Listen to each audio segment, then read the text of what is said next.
A long time ago, Ra, king of the gods of Egypt, sailed across the sky, ruling over the whole world. However, after many years of reigning, Ra had become old. But even in his old age, Ra still wield great power. Isis became jealous of the old god and decided she wanted the power for herself. As Ra slept, he would drool. Isis gathered this drool and mixed it with some dirt. She then used her magic to shape the mud into a snake and brought it to life. Isis then sent the snake after Ra and made it poison him. Now, nothing Ra created could harm him. However, because Ra did not create the snake, but rather it was made from him, it could harm him. Ra called all the gods together that knew magic and asked them to heal him, but none of the gods were able to help Ra. Isis then came forward and offered to help Ra, but only on one condition. Ra had to tell her his Rin, his true name. Ra proceeded to list his cartouche in an attempt to trick the goddess. His cartouche was all the titles that he had accumulated over the centuries.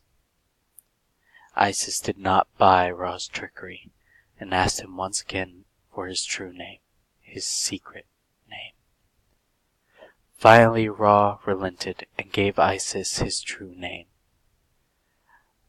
Isis then healed Ra from the poison and ordered him to return to his boat and leave the pantheon of the gods. He relinquished his title of king of the gods to Isis's husband, Osiris.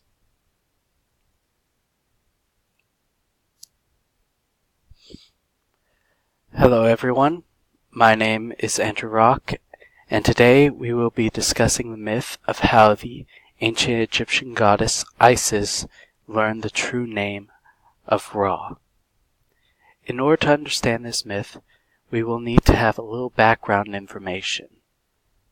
Who were Isis and Ra? What role did they play in the ancient Egyptian mythos? And why does Isis having Ra's true name matter so much?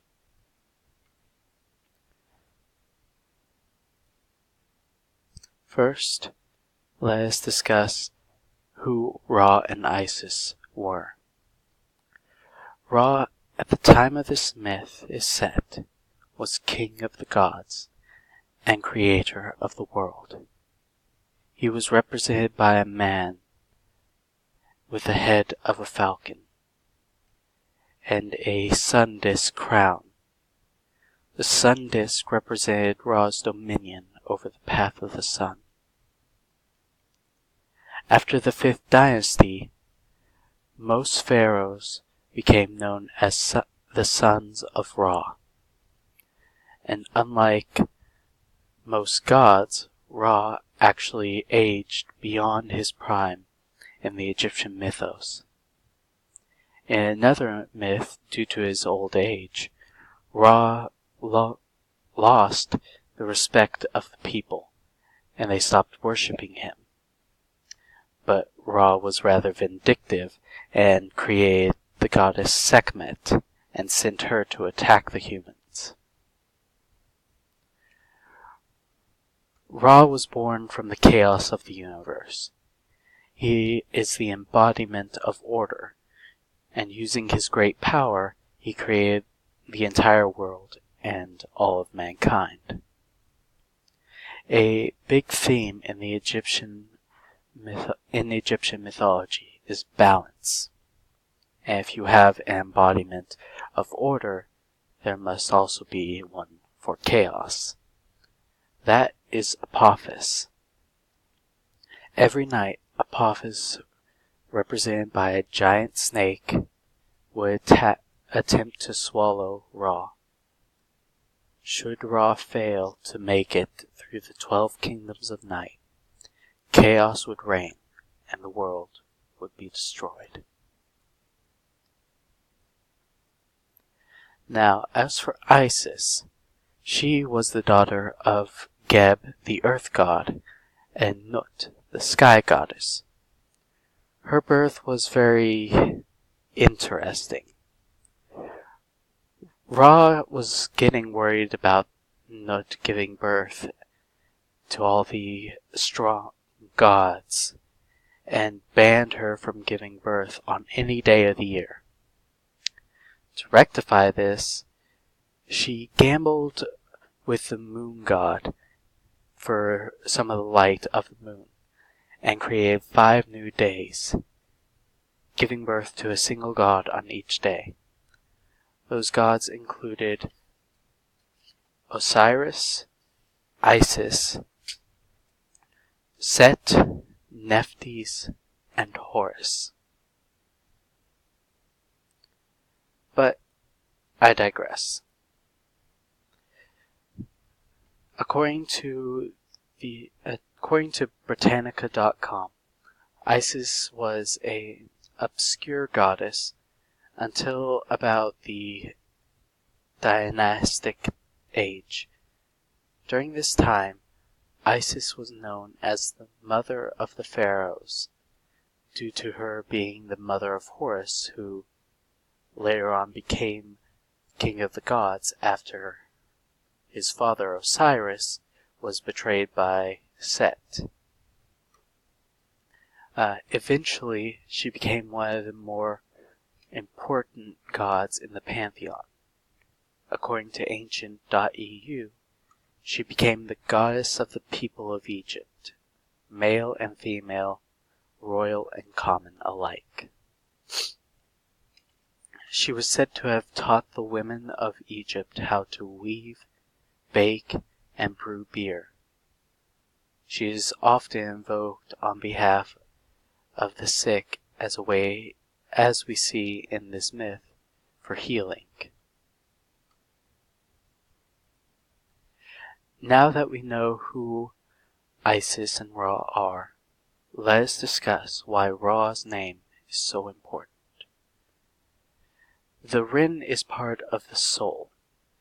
In ancient Egypt, they believed the soul was made up of 7 parts. First is the Khat, the physical body. The Khat would nourish the soul after it had departed from the body. Next is the Ka, is the astral self or spirit. It acted as a person's guide in life, their conscience, if you will, and would leave at night and would need to return to the body before dawn.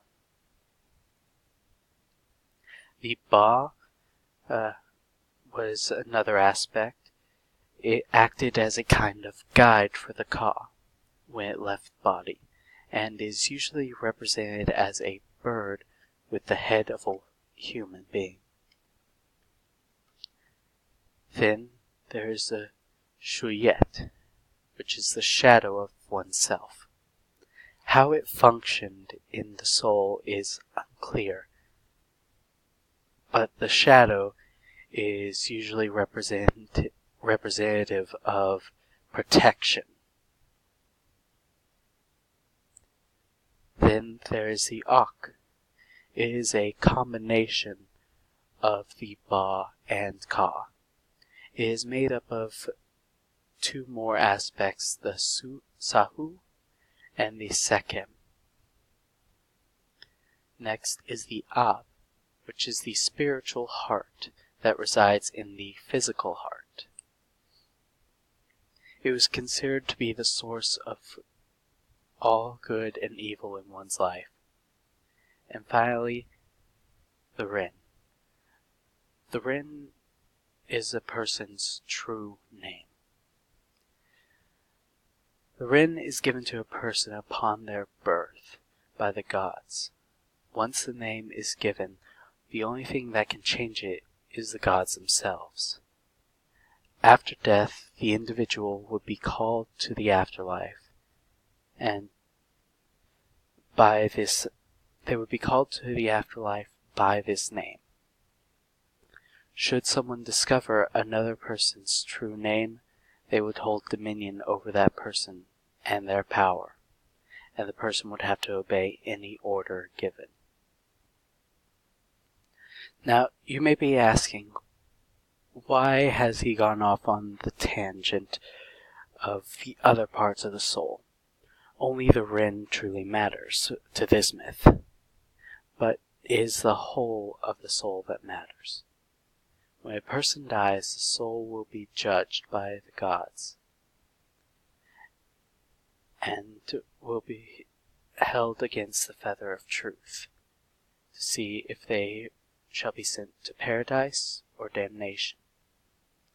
The Ren is a very small part, but very important part of the soul.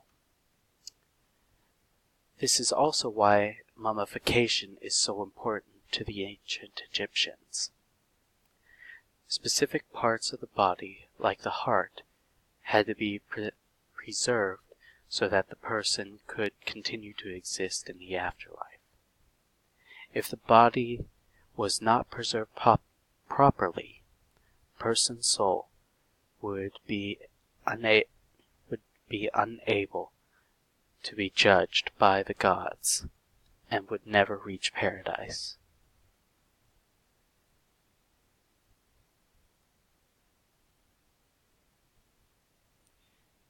In conclusion, this myth provides a glimpse into the evolution of the ancient Egyptian culture, and what aspects play a major role in governing said mythos. As Isis became more and more popular among the people of Egypt, the religion needed to adapt to the change in the power dynamic. Not only that, but the importance of keeping one's Ren a secret is shown here, and how one can be manipulated using it. Now then, here are some questions to think about. Are there any other myths throughout the world that shows this type of change in the power dynamic? We have a goddess who comes from a relatively unknown cult early on, and then is suddenly cast into the limelight, and an entire myth is created to represent that change. Can you think of any examples that are parallel to this? Also, was Isis in the right for taking Ra's power? At the time of this myth, Ra was very old and getting to be rather senile. He had already lost respect of the people once before. Was she right in taking his power? And finally, here's just a small thought experiment. What do you think the Shuyet represented in the soul? In ancient Egyptian mythology, the Shao is a sign of protection. Ra's Shao is one example as being the protection of several places. Do you think it is like a kind of guardian for the person? If so, then why is there also the Ba, which is the guardian of the astral form? Oh, these are just some questions to think about. Alright. Have a good day. I hope you enjoyed my presentation.